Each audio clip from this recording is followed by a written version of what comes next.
Ladies and gentlemen, welcome to the Happy Hour podcast. This is Ray. I'm here with Socrates this week, and he can't be on camera because he's a blind bastard and can't see well with the light shining on him.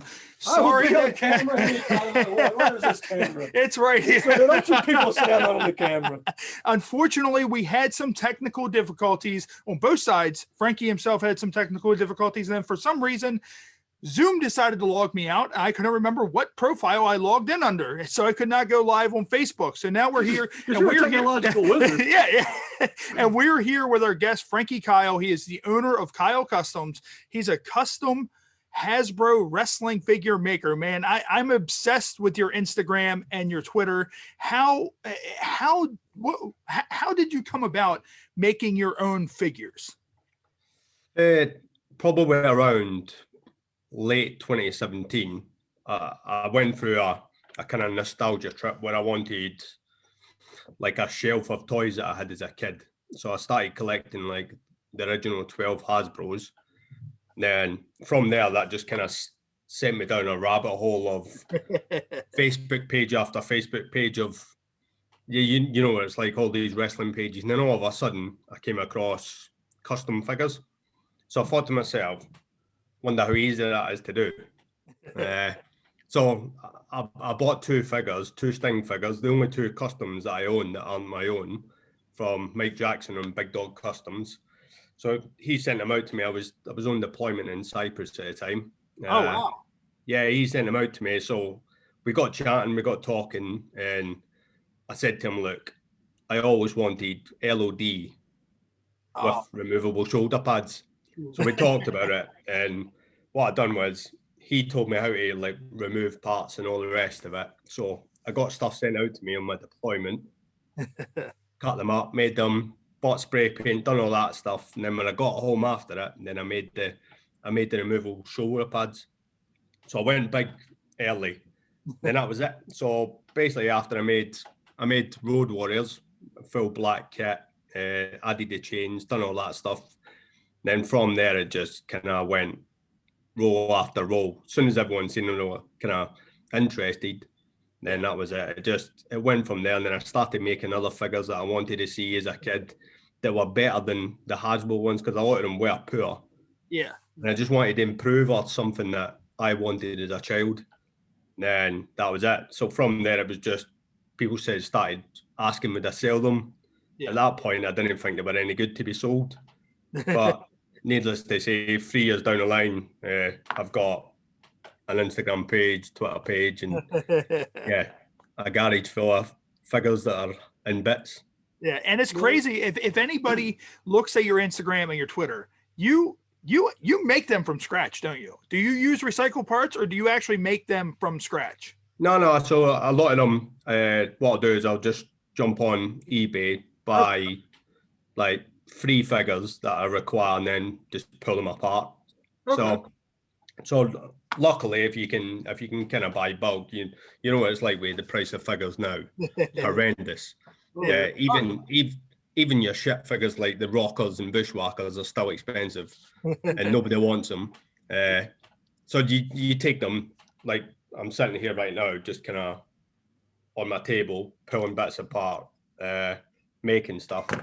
So it's a case of just taking 3, 4, 5 figures to make one figure sometimes. Sometimes it's a case of taking like an Ultimate Warrior, adjusting some parts on it, then turn it into WrestleMania 6 Ultimate Warrior, the Ultimate Warrior that we all wanted.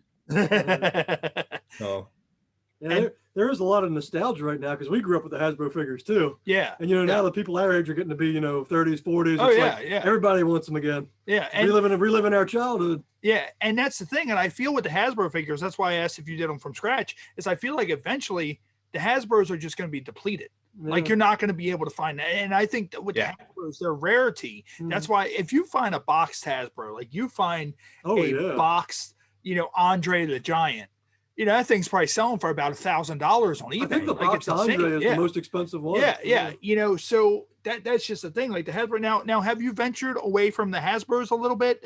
Because the Hasbro ones, I feel, have always been the best. And you do a lot of Warriors. I see a lot of Warriors. Your Warriors are beautiful with the ones that you do, and the WrestleMania 6 one is great.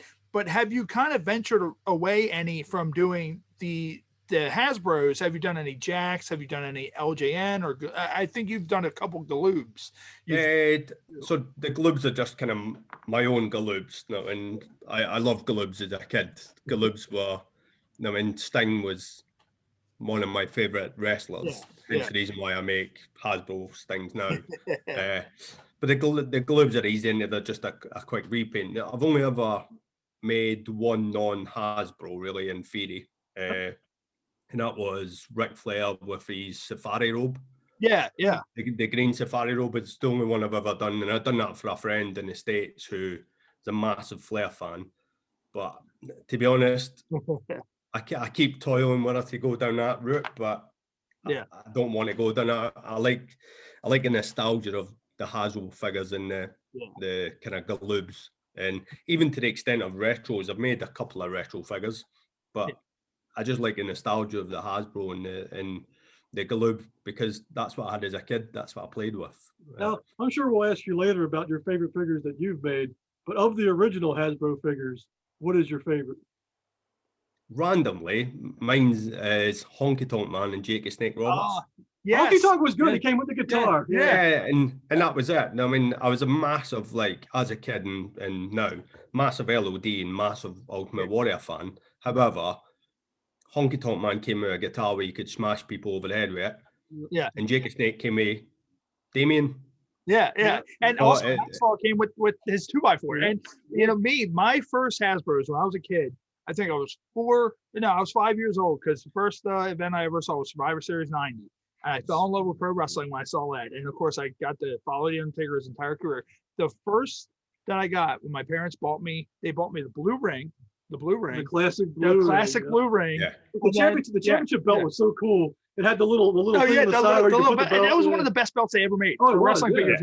And it always upset me that they never did the Intercontinental belt or the tag team belts, because they would have been made perfectly. Right. And my first two figures were the Honky Tonk Man, which he said, and Hacksaw Jim Duggan. Those were the first two I had, because I remember we weren't even home, and my parents were yelling at me because I tore the figures open. I was having them wrestle each other in the back of the car before we even got home. My first one, it's random, but my favorite wrestler at the time, Demolition Smash.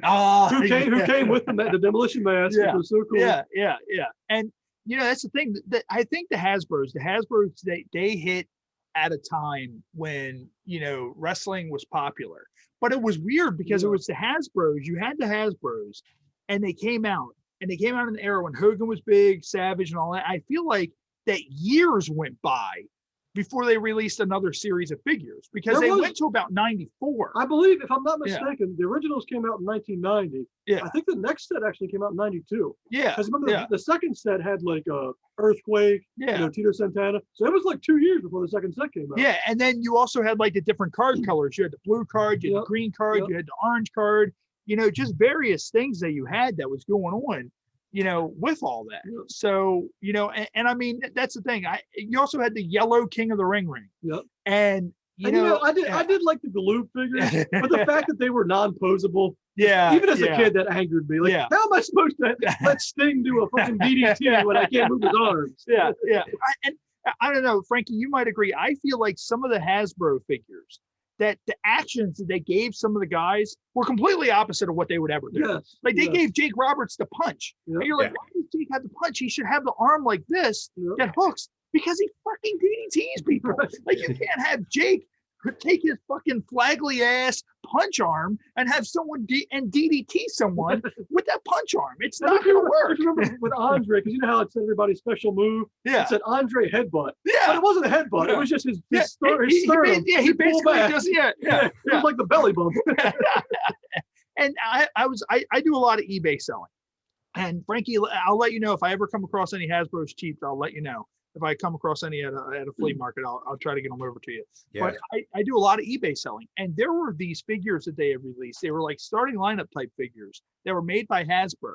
And I found a Deion Sanders one, and he was made where you press the button on his back and his neck came out and he popped in the air. Oh, and I was like, they totally stole the WWF Hasbro. Like, what was it? Shawn Michaels rocker, like pop up. Monty Jannetty. Yeah. Yeah. So, and I mean, that's and out of what was actually the first custom figure you did? Like, what were like the first three that you sat there and you're like, I have to do these, that like right off the back of your mind?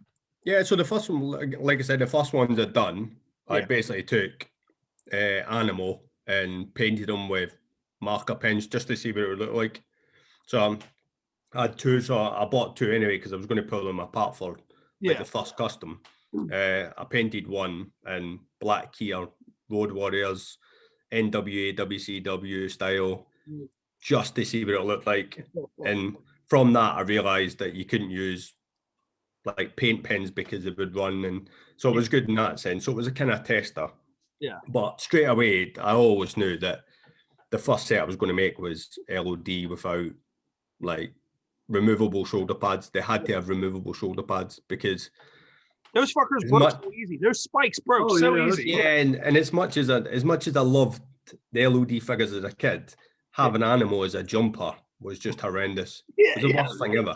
He shouldn't have been the jumper. It should have been Hawk, because Hawk's the one who did the flying. And you're like, why doesn't he have the full arm where he so they had Hawk as the jumper, and I just thought to myself, why do that? Give him the kind of clothesline action that they gave Jim the Anvil or somebody.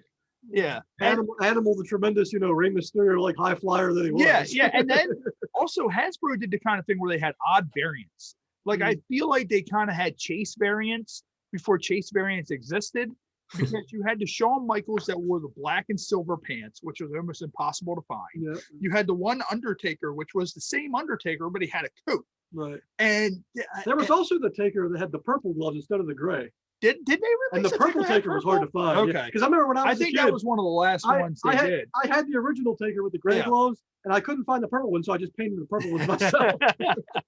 And I was like what he was doing 30 years ago. One thing I used to do, and I did this with all my wrestling figures. Now, mind you, I started off with Hasbro's. My era was more so Jakks. Like, when I was playing with figures, it was more around the time when the Jakks started to get released. But what I used to do is I used to take one of those wipe away board markers, and if I wanted to have blood, I would put wipe away board marker on the wrestler's face, and I would just trickle water over their face to make it look like it was a crimson mask. That's better than me. I used to use McDonald's ketchup packets, which would stain them and get all sticky. It was terrible. Yeah. And as Frankie said, the Galoob figures. One thing, I have one gripe with the Galoobs. I didn't mind the Galoobs. My gripe was their ring. The ring that they made for those figures, the ropes were the thinnest ropes I had ever seen in my life. However, the only cool thing was I love the ring. Yeah, they had the best cage. Yeah, the first. Yeah, I love that. The first cage, I believe, for wrestling figures ever. Yep. It was that blue cage that you stuck down in there, and it actually stayed in place. Yeah, and I killed so many figures through tables off the top of that goddamn thing. I managed to get it to where I was able to use that on the Jakks ring. I gimmicked it to where I was able to use it on a Jakks ring. But yeah, I mean. And Frankie, have you, and I think you did, have you ever went outside of the wrestling realm with figures? Has anybody ever had a custom order where you made something aside from a WWF figure? Like, have they sat there and went, hey, I want like a specific movie character? Or I've done some like random ones. I've done, it makes no sense to use, but I've done Cannon and Ball, which is like a kind of 70s comedy duo. I've done Chubby Brown, who's like a blue comedian in the UK, random. Like I said, all the time I get asked to do just normal folk, like maybe for a birthday or a wedding. Can you make their kids? Can you do, like right now I'm in the process of doing a Leslie Nielsen from, is it SummerSlam? Oh, nice. Yeah, Leslie Nielsen. Yeah, that was another one, but it was kind of like, can you do Leslie Nielsen? I was like, I'll try. And a lot of it is just, I'll try and see if it works. If it doesn't work, I won't say I won't make it. I tell everyone that straight away, that if I don't think it'll work, I won't try it. I won't do it. Yeah. But secretly, I have it as a side project, and if it works, then brilliant. If it doesn't, then I just. But on that note, has there been what's the most difficult one you've had to make? Has there been any that were just really hard to get perfect? There's quite a lot that it's quite a lot that you're trying to find faces that look like people, or because I think a face, if you mess up a face, you could have the best figure in the world. If you mess the face up, you've ruined it. Like saying WrestleMania 7 Ultimate Warrior, you could have the best jacket, the best everything, but as soon as you've got the wrong face in it, it's ruined. So I think it's hard when people ask you to do like their families or something. You're sitting there going, I don't know if I can find someone, but a lot of the time I'll manage it. I'll sift through and I'll probably go through about 10 different heads before it works, but we always get to the end product where it's good to go. And I feel what you said with the faces, I feel Hasbro's were the best on every spectrum. They were. Their faces look good. Yeah. Their gear looked good. Everything. The faces were very expressive too. But then when you got to the Jakks, especially the first few series of Jakks figures, you looked at some of those faces and you're like, whose faces? Yes, they were so generic. Like the first Sid face, like his eyes were all like really huge, like he was strung out on heroin. And you're just kind of like, what is that? And then Owen Hart didn't look like Owen Hart. He looked like some sort of woman. He looked like a witch woman of some kind. A lot of the bodies weren't good either. Yeah, like Shawn Michaels and Vader had the same body. Yeah, you're like, what? Universe Vader is 400 pounds, and Shawn Michaels, like the Yokozuna, like Hasbro figure, had weight to it. Yeah. However, later on, Jakks did redeem themselves. They did make they made Yokozuna like Yokozuna, and that was a heavy figure. That was the Legends figure. Wasn't it? That was the Legends figure. And no, it was one of the bone crunching action ones. Oh, okay. But what it was is he had all plastic legs because they couldn't make legs that fat out of the rubber, I guess. Which is weird because they made King Kong Bundy out of LJN. Which have you done any LJN repaints or anything like that? Nah, so I'd never heard of LGN or never touched LGN. even as a kid, I've never seen him. And when I was going through that nostalgia feel, I bought a Captain Lou Albano. Oh, nice. I bought one because I made Captain Lou was one of the first customs I made as well, just because I never ever seen them, people doing them, so I thought I'll try it. And I bought it, and the thing came through the door, and it was like, fucking hell, you can have murdered someone with it. Yeah, it's so heavy and so big, you could picture playing with them as a toy as a kid. Madness. You could like that literally, like if you like played with your wrestling, and I would do this every so often, you would play with the wrestling figures with your friends, but then you would have that one friend that you didn't like, and that's the thing. I think I've had this happen before, that your friend has to play with the figures a certain way. Like if they don't play with the figures the way you play with the figures, then bad shit's gonna happen to good people. Like I remember throwing a figure and bouncing it off of somebody's head because they weren't playing with the figure the right way. You wouldn't have done that with a Lou Albano. You'd have been done for murder. Yeah. My friends would do stuff that wasn't realistic. Yeah. And even at like 9 years old, I'm like, no, that never would happen. What's wrong with you? Yeah. And it's funny because, and Kyle, I'm not sure if you're the same way, but you kind of sit there now and the figures that they have now, those figures that they release in the stores, one, they're massively expensive. They are. When we were kids, they were like $8 a piece, which weren't bad at all. Dude, when I was a kid, they were like $4.99. Oh yeah, and you look at the figures now, and you're like, man, these are glorious. Yeah. You can do anything with these. I sit there now, and sometimes I'm just kind of like, I just want to buy a shit ton of figures and just get a ring and just go to town, because you're like, do you know what kind of show I can put on? Dude, I'm not gonna lie. I've actually done that as an adult. Yeah, and, they're so cool now. I'm not gonna lie either. I've sold all my wrestling figures via eBay, and I feel kind of bad. Like I feel like every single figure that I've sold, like right before I put them in the box, I had them do their finisher to another figure for one last time. It's just kind of like, oh well, you served me well all these years. Shawn Michaels, you're giving Austin Sweet Chin music one last time. It's like in the box you go, and shoom, off out the door. Now, with the figures, and I noticed that you add stuff. How exactly do you do that? Is that clay that you use? How is it that you modify the figures, redo their faces? Is that clay, or is that some sort of, what do you use the remold? Yeah, so when I first started out, I used a kind of milliput, it was called. Okay. To be honest, I'll cut back on that. The first custom figure I ever tried, I used no nails glue. Okay. A tube of no nails glue, and I made corporate boss man.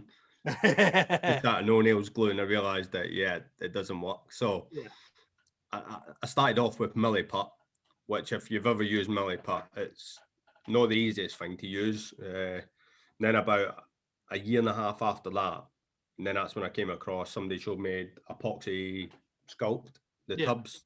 A lot easier to use, a lot better to use. Don't get me wrong, it's a lot more expensive than what milliput is, but the difference is unbelievable in what you can do with it. But don't get me wrong, I made some cracking figures right at the very start using milliput, so I would never put it down. I would tell people to start with milliput due to the fact that it costs £5 for like one tub of it. So it serves its purpose at the start of your tenure. But if you're planning on going any further, then epoxy sculpt's the way ahead.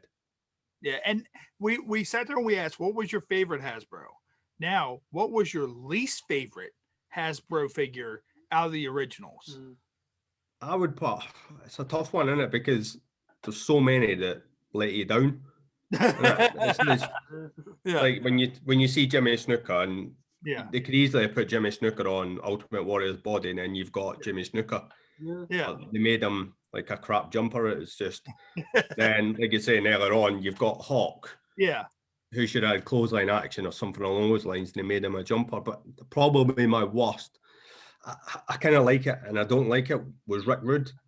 Yeah. Because Rick Rude was like my favourite heel. Brilliant guy, just unbelievable. He was just chiseled to the max. And you wouldn't even let your sister next to him, would you? And then all of a sudden, this Hasbro come out, and it looked as if he was anorexic, didn't it? It just didn't work. The best part about it is you could at least do the Rude Awakening. The move action was great on it. Hook, and you're like, oh man, this is great. You can do it. But also, Ric Flair had that same model. He had the red shorts, and he had the whole boom with the the punch action that he had. And you're just kind of like, I mean, I think Flair would do that. But why does he not have the chop? Yeah. Why not just have some? And it kind of bothered me on how many different varieties of figures had the same kind of action to them, but it didn't make sense. Like you had, as Kyle brought up, you had Superfly, who was a jumper. You had Shawn Michaels, Rocker's version, who was a jumper. You had Kamala, who was a jumper. You had Repo Man, who was a jumper. And you sit there and you look, you're like, why are these jumpers?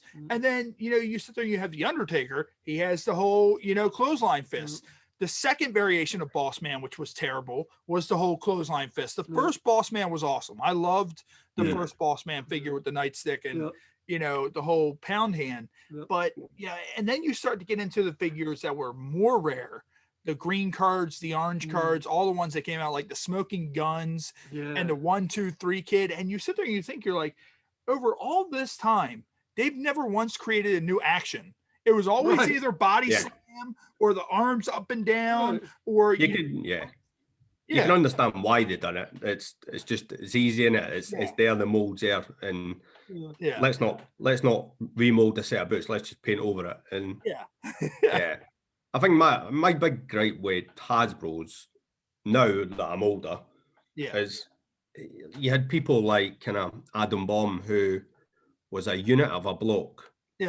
And massive, and then all of a sudden they've got him just in the same trunks and shorts as Mr. Perfect. And it's just, and you look at him and you think, why do that? Put him Hogan legs, make him bigger. He's some size of a guy, and you've got him as this small kind of figure. But like some of them are realistic, like Boss, like you mentioned the original Boss Man, like he had the belly. But he was the same height as like the smaller guy. Andre was the same height as all the other figures. And the thing is also, I just talked about actions, and I could be wrong. And Socrates, if you can brainstorm, and Kyle, if you can brainstorm, was Hogan the only one who had the bear hug action? Yeah, you're talking about the second Hogan. Yeah, the first Hogan had the gorilla press. Yeah, he had the gorilla press. There was a Hogan that punched that was in just the trunks and the bandana. Right. Yeah, I believe he was. And then you had the Hogan with his arm which curled, is funny because Hogan like never really did a bear hug. Yeah, but for some reason,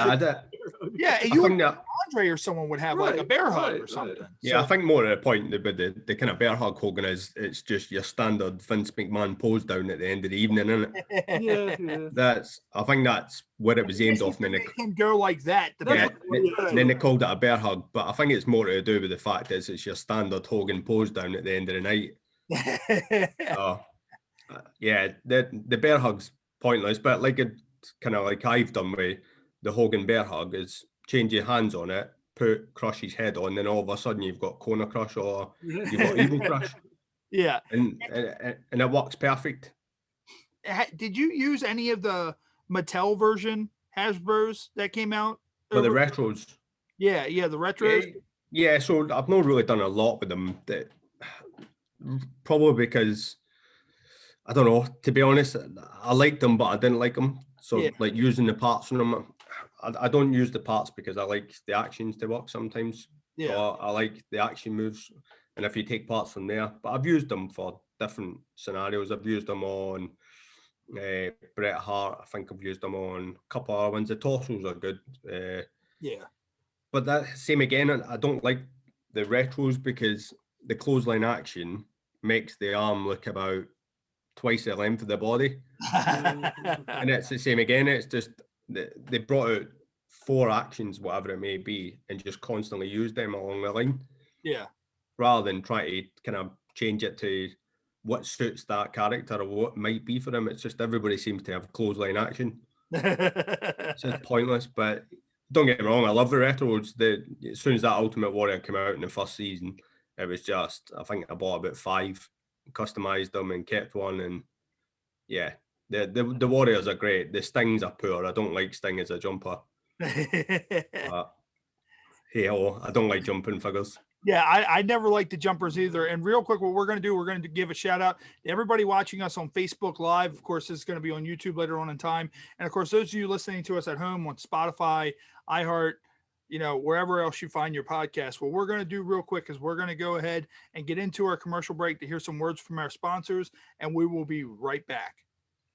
For those of you watching live, we're getting right back into it. That's just our break for our audio version. That was a long break, man. I'm rested now. Welcome back to the Happy Hour podcast. This is Ray. Of course, I'm here with Socrates this week, and we're sitting here with Frankie Kyle. He's the owner of Kyle Customs, custom Hasbro wrestling figure maker. What I'm going to do real quick is I'm going to get into our beer of the week, which in honor of Frankie and him being over there in the UK, I picked up some Firestone Union Jack IPA. So I always try to get beer, and lately it's been hard. Like when we had Pinhead on, I couldn't find anything for Pinhead. You've got to say that here in an English accent. Come on. I don't want to offend our guests. All right. So it's Firestone Union Jack IPA, Firestone Walker Brewing Company, and actually this is probably one of the most badass cans I've ever seen. Has a bear. Cool. Looks like 2 bears trying to fight each other. Cool can. On the bear and a lion. Yeah. Yeah, actually, it's a bear and a lion. So a drunk bear and a drunk lion getting ready to fight each other. So, if is that the lion from Lion Rum? It might be the lion from Lion Rum. And anyways, if you're out there, make sure you find yourself some Union Jack. Pretty solid IPA. I like it. And have a pint, mate. What we're going to do is we're going to bid our final farewell to our shot of the month for the month of January. Of course, our next episode is going to be recorded on January 31st, which we're going to introduce our new shot of the month for February on that.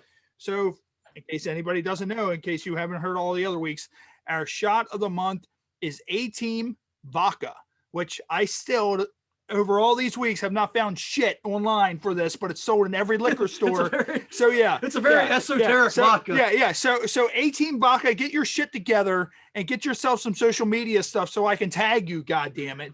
So it's me by myself this week. Socrates, we all know you can't drink anymore. Yeah, so since this is the end of it, and I'm not going to share this with anybody else, I'm just going to drink it right out the bottle. So here we go. I can never get past how smooth this is. Like it's insane. So make sure you're out.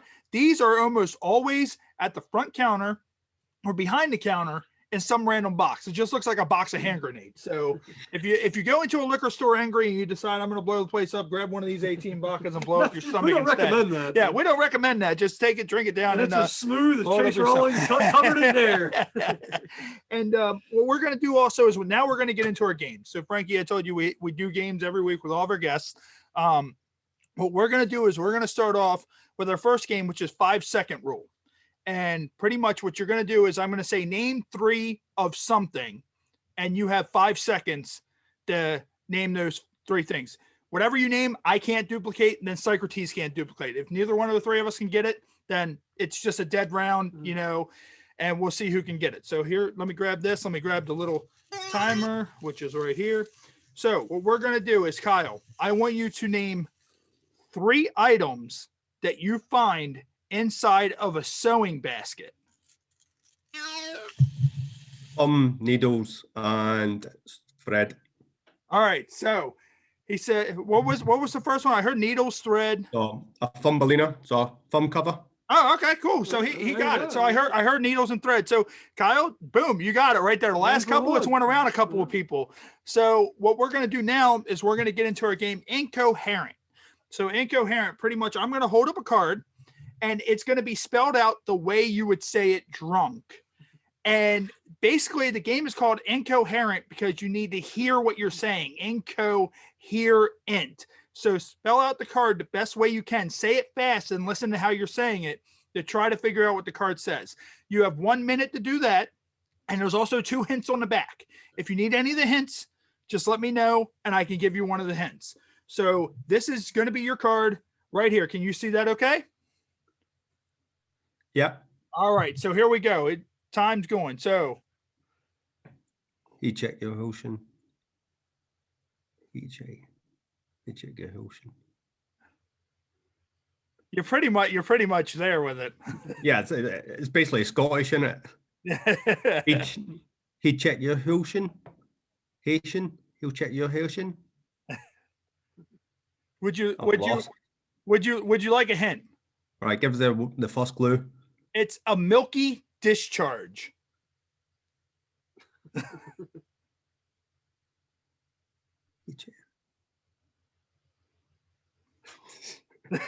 Nah, lost. All right, come on. It's the proof of a job well done.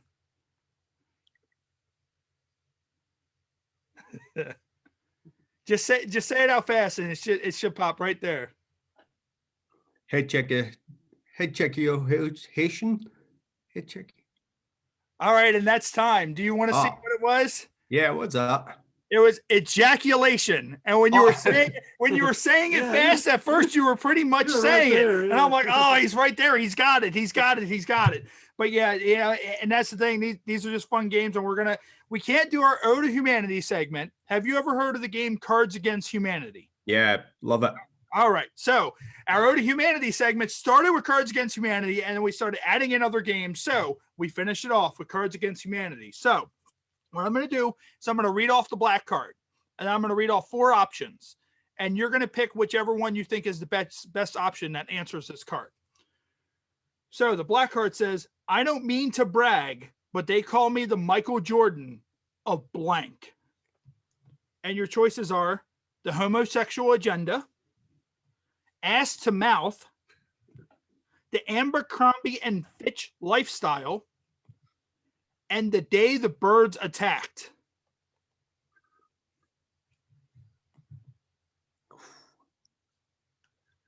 It's got to be the ass to mouth, isn't it? That's what I was saying. Yeah. Might have been a Michael Jordan ass to mouth. Yeah, that would have been my choice. So it's unanimous. Frankie's choice for this week is I don't mean to brag, but they call me the Michael Jordan of ass to mouth.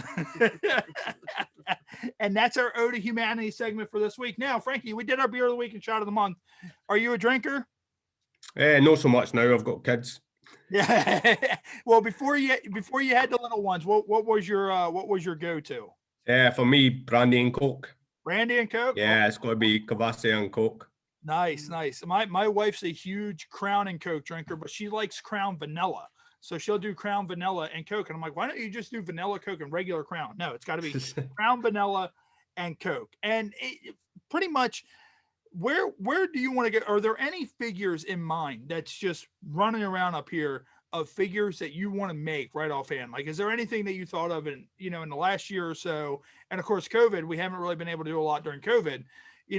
Have you sat there and thought, man, I really want to do a version of this figures, or do you have any specific requests that are coming up that you're looking forward to, making? I've usually got like a massive list of who I would like to make. Yeah. And luckily, sometimes you get people come in, like the last Harley Race figure. So Harley Race was on my list, and someone kind of came forward and says, "Can you make me a Harley Race?" Which was good. And then ticks it off the list. Yeah. Sting was always on the list. There's like my LOD collection. I've got a few other ones that I want to make, and yeah, I think it's endless. I mean, I'm an old school kind of WWF guy, and I watch all them. So I think I would love to get to the stage where I would really like to get to the stage where I could complete the Hasbro series. Yeah. And custom. Yeah. So like that'd be really cool. Yeah. Every figure that came out, do a variant of the original. But to do that, geez, God knows how long that would take. But yeah, there's so many figures. Like I love Warriors. There's so many Warriors that I see you've done a lot of Warriors. There's a lot of Warriors my favorite guy. So I'm like, it's just easy to kind of get in that mood, and you want to do them. Same as like Sting. There's so many different Stings that I want to do compared to what it was. Ric Flair's another one. There's so many different robe flares that you can do. So and correct me if I'm wrong. There were 3 variations of the Warrior Hasbro. Correct? There was the body slam one. There was the jumper. The most of course the jumper. They had to have a jumper. That was the original, the green. And then they had the weird Warrior with the feet, where if you press his feet down, his hands went like this. And I was like, so why didn't they do that with the Bushwhackers? Right. Like, and it's another, like, as you said, make them that action where you push your legs down and the arms move. Yeah. If you could have got the torso to swivel, you could have done that with Honky Tonk, and they could have done the shake, rat, and roll. Yeah, like, that makes sense. But for the Warrior, a lot of people like Warrior 3. I don't, because it's like one complete mold. Yeah. But he's huge and he's massive. Yeah. So it still looks a little bit more like the Warrior. Yeah. Yeah. Warrior 1 was all right, but same again, they made him a jumper just because at the time he was shoulder tackles. Warrior 2 has got to be the best figure out there. It's just a shit paint job. Yeah. Have you ever gotten a request for Warrior wearing the baseball cap? No yet, but he's another one of those like unique moments where you think, do you know what, that needs to be in your collection of Warrior figures. Yeah, just like all black face paint with his hair tied back, wearing the hat. I remember when that happened on TV, and it's just kind of like, what the fuck, Warrior? Like, I think we're good about WCW Warrior. Yeah, and that's the thing, mate. So you then bounce to WCW, and then you sit and go, right, you've got Warrior in his trench coats, you've got Warrior in his jeans and his cowboy boots with his trench coat, and there's so many of them to make. And I was a big WCW fan as a kid, like back when it was like Flair, Road Warriors, all the way up until it kind of got a bit stupid. And then that was it. By that point, I joined the army and I was off, and I stopped watching wrestling. But there's so much you can do, and there's so many back there. But yeah, there's loads of teams and stuff I want to make. Like not long ago, I made the Fabulous Freebirds. Oh wow! I like the Freebirds. Yeah, I like the old school Freebirds. Just the long hair and just the shit sunglasses and the pouting. It was they were a brilliant heel team. I don't think there were ever any, and I could be wrong. I don't think there were ever any Freebird figures ever officially made. No, I don't believe so they made them in Galoob. Did they make them in Galoob? Okay. Yeah, so you had Galoob Freebird. So it wasn't like the old school Freebirds where it was like Confederate flag Freebirds. It was the kind of Michael P.A.'s, and there he was with the face paint and the long hair. But they made them a couple. They also had those weird, there for a while, I think they were AWA figures, those weird Remco figures. Yeah. If anybody remembers the Remco figures, those were very weird. Have you had any wrestlers reach out to you about making figures of themselves? Like any mainstream wrestlers or any independent wrestlers? Like, hey, can you do a figure of me or anything like that? Yeah, I've done a few kind of independent wrestlers like in UK and then States and stuff, and then I've got figures in like people's houses. Like, yeah, I've got Nat Neidhart's got a couple in her house. Then Brian Myers, I got asked to do a set of the Rockers and British Barber Beefcake, for his birthday, so that was good. Then Cassius Ono at the time before he switched over, he's bought figures. Yeah, I've got. It's good that you can get people like that who want to buy your figures as well, or you get asked to make them figures, or like Nat. I made Jim Neidhart because the original was horrendous, and I thought that it was only the high energy. It was the high energy. Yeah, which is pointless. Yes, so I made the Heart Foundation and gave her it because I think that it's something that she should have is something for my dad and a better figure than the high energy one that I produced. So yeah, it's cool that they now sit in our house. Yeah, which I would never ever thought about. Fred Ottman Tugboat. I made Tugboat. Oh, nice. One of my first ones. And then I sent him it, and just to kind of say, look, you gave me a good childhood. Here's a figure of, That's all it is. It's great, but that people reach out now and kind of come to you rather than, because at the start it was just me making them for the sake of making them through boredom. Yeah, and he has ones in Psycho. I saw some of the photos. He has ones of Hogan, and Hogan's like tearing his shirt off. Nice. And it's like that. You sit there and you think about it. You're like, man, Hogan ripping his shirt like that. That's great. You would never think of that. You think that's something they would have made? Yeah, though. The one that bear hugged, you could hook the shirts and it's like nowadays they can make CM Punk with literally every tattoo he's got, except for the Pepsi tattoo. Except for the Pepsi, of course. But we couldn't get Hogan ripping the shirt. Yeah. And that's the thing with the Hogan shirt, the Hogan rip shirt ones. They're great and everybody likes them, but it depends on what kind of collector you are. Are you a collector that you want to have the action, or do you want it just to sit on a shelf and look good?